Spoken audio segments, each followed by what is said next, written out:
The National Weather Service in Chicago has issued a severe thunderstorm warning for DeKalb County in north-central Illinois, northern LaSalle County in north-central Illinois, eastern Lee County in north-central Illinois, eastern Oakland County in north-central Illinois, until 2 o'clock a.m. At 1:14 a.m., severe thunderstorms were located along a line extending from Morgan to Franklin Grove to 8 miles east of Walnut and moving east at 45 miles per hour. Hazard, 70 miles per hour wind gusts.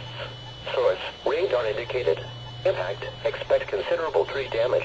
Damage is likely to mobile homes, roofs and outbuildings. This storm has a history of producing wind damage.